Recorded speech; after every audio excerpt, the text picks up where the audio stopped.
If you've already seen the short video, then please don't miss the full story. It's linked in the comments. This is a brand new channel and shorts are getting a few views. But the long videos, they're being ignored. Your one view, your one subscribe. It gives me hope to keep going. Greetings, everyone.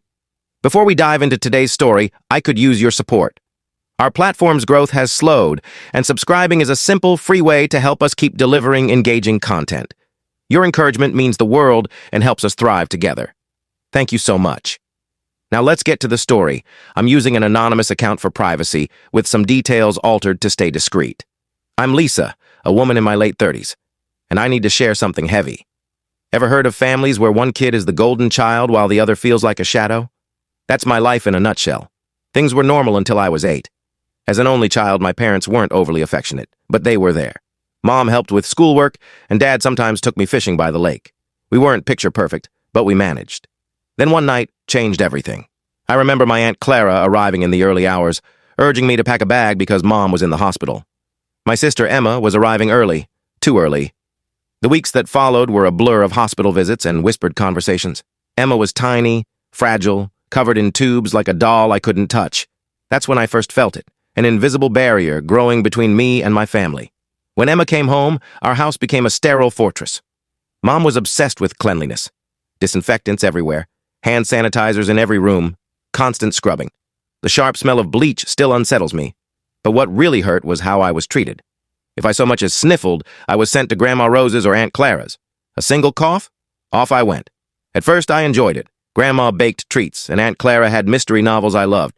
But kids notice patterns. I wasn't being sent on fun trips. I was seen as a danger to Emma. I tried everything to win my parents' attention. Straight A's? Mom barely glanced up from Emma's doctor appointments. Won a science fair prize for a solar energy project? Dad just asked me to store it away because Emma might be sensitive to it. Really? The worst was when I was 12. I'd practiced for months to play a heartfelt song on the piano for the school talent show. But Emma had a slight fever that night, so no one showed up to cheer for me. Yet, weeks later, the whole family, grandparents included, attended Emma's shaky flute performance at her recital. Emma quickly learned to play the system. By 7, her health issues were mostly gone, but she'd still fake headaches to skip school or get others, usually me, to do her chores. Stressed about a test? Mom would call the school for extensions. I retreated to my room, diving into books on art and vintage treasures. My room became my haven, especially since Emma claimed my scented candles bothered her allergies. Funny how life works. When Emma played sick, I was secretly relieved. It meant time at Grandma's, where someone cared about my day. Grandma Rose ignited my love for antique jewelry. She'd let me sort her dazzling collection of vintage pieces, and I'd catalog them with care. Looking back, it feels like fate. The worst part wasn't just the favoritism. It was how my family justified it. Emma needs extra care because of her rough start. Lisa's so independent. Lisa gets why her sister's special. No, I didn't. I was a kid wondering why being healthy made me less lovable. Those years shaped me, teaching me resilience but also leaving scars from feeling like a burden. High school was my escape plan. While Emma stirred drama in middle school, I worked toward freedom. Sorting Grandma's jewelry taught me precision and organization. My desk was a masterpiece of color-coded notes and schedules. Emma mocked me, calling me obsessive, but being invisible meant no one tracked my wins or losses. I joined every club that fit around my diner job, where the owner, Marie, remembered my birthday when my parents forgot. Debate team? Yes. Honor society leader? Yes. School paper editor? Yes. Debate gave me confidence, teaching me to dismantle arguments calmly, a skill I'd use later. I won state competitions, but my parents missed them for Emma's minor sports games. The turning point was junior year. I aced the SAT with a perfect score. Staring at the results, I couldn't believe it. I rushed home to share the news, but Mom was helping Emma with homework. "That's nice, keep it down," she said. Emma sneered. "Some of us have to actually study." My score never made it to the fridge, but Emma's average grade did, with fanfare. College applications were my secret mission. I applied to 15 schools alone, writing essays, securing letters, and sorting finances. My counselor was a hero when my parents were too busy for forms. Acceptances rolled in, top schools with scholarships. I hid them, knowing Emma would twist it into her drama. My full-ride scholarship to a prestigious university was my ticket out. When I told my parents, Mom worried about Emma needing me nearby, and Emma asked for my room for her videos. That summer, I worked extra shifts at the diner, saving every penny. Move-in day? My parents, thanks to Emma's event. Aunt Clara drove me, helped set up my dorm, and gave me cash Grandma Rose had saved for me. That first night, I vowed to build a life so bright that being ignored would fade away, not for revenge, but for the kid who felt unwanted.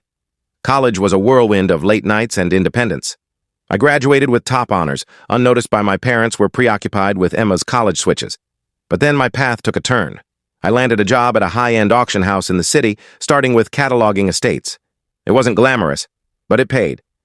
My big moment came with an estate full of supposed costume jewelry. Sorting through it, I spotted an Art Deco piece that felt special. Its weight and craftsmanship screamed authenticity. I spent hours researching, using the company's databases after hours. Convinced it was real, I prepared a case to my boss, Mr. Evans. Initially dismissive, he listened when I showed proof of vintage marks. That piece sold for tens of thousands, part of a rare collection. That win earned me more trust. I threw myself into learning, studying antiques and taking courses. My apartment became a research den, walls covered in notes. I began spotting overlooked treasures, and my commissions grew. My family? Still uninterested. At dinners, they'd mention my little shop, while Emma bragged about mall finds. I didn't mind. I'd found my passion, separate from being Emma's sister. Then came a massive estate project. Cataloging a wealthy family's collection, I found a modest piece others ignored. Days of research revealed it was a lost jewel from a famed French artist. It sold for hundreds, thousands, and my boss suggested I start my own business. The idea seemed wild, but it stuck. I began freelancing, and collectors soon sought me out. One night, surrounded by my tools, I realized I could do this. I took a leap, borrowed against my car, emptied savings, and rented a tiny office above a restaurant. The start was terrifying. I'd wake up panicked, crunching numbers. My office was bare, a thrift store table, a scavenged chair. But my auction house reputation helped. I took small jobs, offering detailed work at lower rates. Word spread, and a big break came with a Victorian collection. My thorough report uncovered rare pieces, earning me a huge commission. Suddenly, collectors and lawyers called. I hired a team, moved to a real office, and built a name for finding hidden gems. Keeping it from my family was tricky. They still thought I worked in a quaint shop. Emma would joke about donating junk while I'd just authenticated $1 million piece. Mom called me the one who fiddles with trinkets. I hid my success, wearing simple clothes to dinners, amused by their cluelessness. I'd wear priceless jewelry to family events, unnoticed while Emma flaunted cheap accessories. By year 5, my business had multiple offices, but I played the humble role at home. I secretly sent my parents monthly payments when I learned they struggled with Emma's loans. They thought I gave a small amount, assuming the rest came from others. Emma took credit, while I watched her spend my money on luxury bags and trips, calling them deals. It was ironic, almost fun. When Emma wanted an expensive MBA, Mom begged for more help. I upped the payments, though it stung to hear them praise Emma's ambition while pitying my sacrifice. The truth crashed out at Thanksgiving. Mom was overwhelmed with health issues, so I offered to cater. She worried about costs, but I insisted I'd saved up. I hired a top caterer, delivering a feast that silenced even Emma's complaints. During dessert, I checked an auction on my laptop in my old room. Emma barged in, saw my screen, and thought she'd humiliate me. She grabbed my laptop, announcing, "Let's see Lisa's pathetic work." The room froze. My screen showed millions in accounts, contracts, and profits. Emma stammered, "She's rich." Mom laughed, thinking it was a joke, insisting I worked at a shop. I stood, calmly revealing I owned a major authentication business with city offices. The silence deepened. Mom's laughter turned to anger. "You let us struggle?" she shouted. I replied, "Struggle? I send thousands monthly." Instead of pride, they were furious, demanding why I hadn't given more, especially for Emma's debts.